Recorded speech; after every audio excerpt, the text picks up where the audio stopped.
recording. All right. So could you just state your name and your job title here? My name is Patrick Watson. My job title is a graduate assistant for the Media Suite. All right, Pat. If you could have any superpower, what would it be and why? If I could have any superpower, I guess it would have to be to fly. By being able to fly, you can pretty much do whatever you want to, whenever you want to do it. Really no limits about where you can go. And I think by going wherever you can go, you can pretty much just expand your horizons. And who else can really say that they have flown, not in an airplane, something like that. So I think that would be the most fun out of all the superpowers.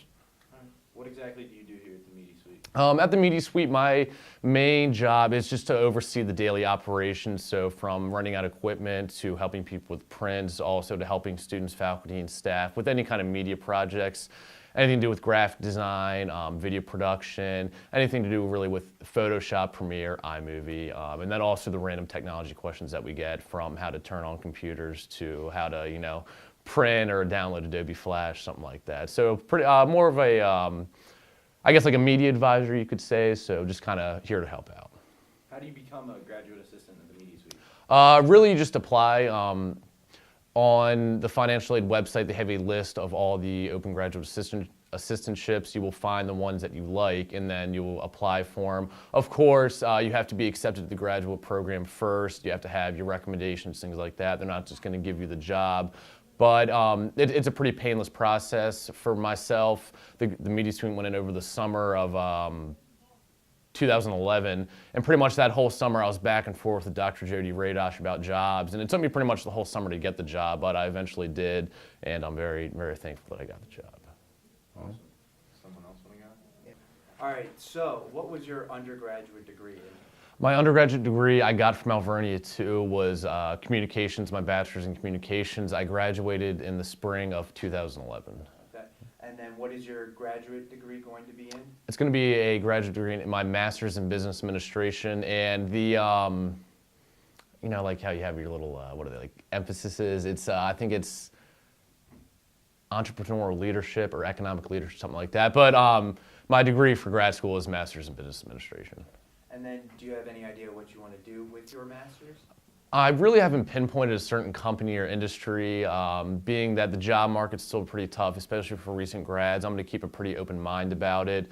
But I would like to do something either with sales or with something in the financial world, something along that. I think the master's degree will really fit well with that, and hopefully I'll be able to get a job pretty quick after graduation. All right.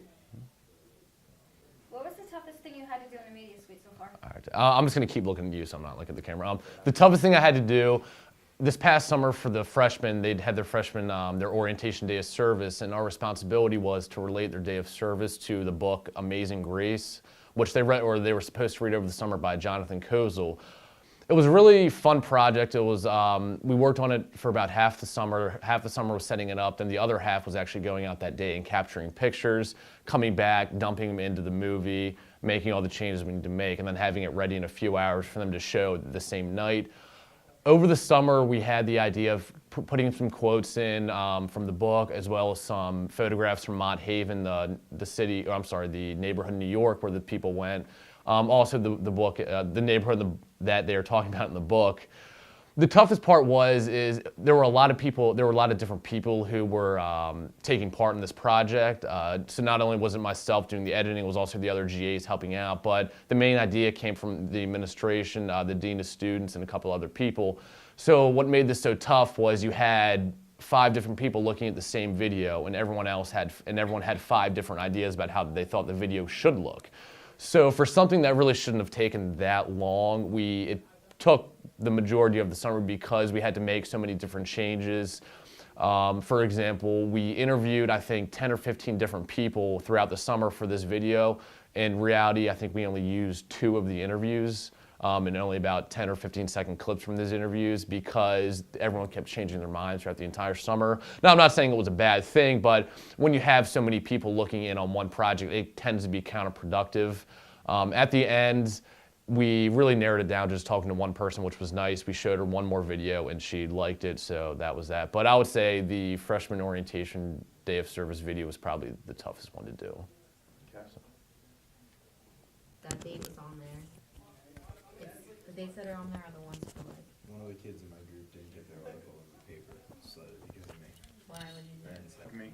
about the camera. First thing you should do is start by saying and spelling your name first. And then Patrick Watson, Patrick, last name Watson. and what's your job here? What do you do? Graduate assistant. So Pat, tell me a little bit about what you do here on a daily basis. For the daily basis is just looking over the daily operations of the media center, checking in and out equipment for students, helping faculty and staff and students with media-related projects, movies, graphic design, things like that. And we also offer printing services for large posters and then also small printing, for example, 8.5 by 11s and little 4 by 6s. And then really just helping people out with general technology questions. How'd you get involved in doing this? My undergrad was communication. That's where my background is. And then after undergraduate, I wanted to go for my MBA. This space was being put in here over the summer, so I applied for a job here, and it took the majority of the summer, but I eventually got the job, and that's how I ended up here. Has this been a good extension of what you've been learning in class, being able to spend time in here using the different equipment? It's definitely more related to the undergrad. For the master's is more of a business program, but for undergrad, yes, my emphasis was on video production. So being in here with the equipment, the software is definitely more related to my undergrad than my graduate. But it's something that I want to do, and I really do enjoy it. What do you want to do after you're done school? I really haven't pinpointed anything specific. I'm going to keep an open mind after graduation, but something either with probably sales or something in the financial world, something along those lines. So how will the stuff that you're doing here help Gotcha. in the business world? It really depends. Depending on what the job is, maybe something with like video production or graphic design, or something with the software and the equipment, the things that I have learned down here, I can relate it to my field, something with PR and marketing, something with advertising, maybe just giving a company or a project or something like that, giving it the little extra, like a little extra edge with a video or with like a big post or something like that. So hopefully the skills that I've learned here can carry over into the professional world.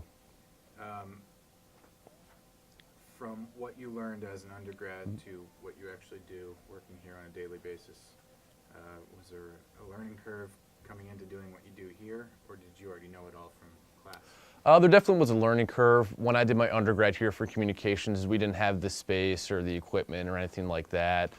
It was sort of a learn as you go kind of thing. Now, I still did learn a lot, especially about the fundamentals, but now that we have the equipment and the software, it's definitely a lot more hands-on, and I really have learned a lot of stuff. If I look at a year ago when the place was pretty much still brand new, I didn't really know a whole lot, especially with the programs and the software. But after over a year now and working with everything every day, I really have learned a lot. So it's definitely been a big learning curve from undergrad to working here in this space. And the students that come in and ask you for help, it seems like you're pretty knowledgeable and able to help them out with most of the things they need help with. Yeah, for the most part.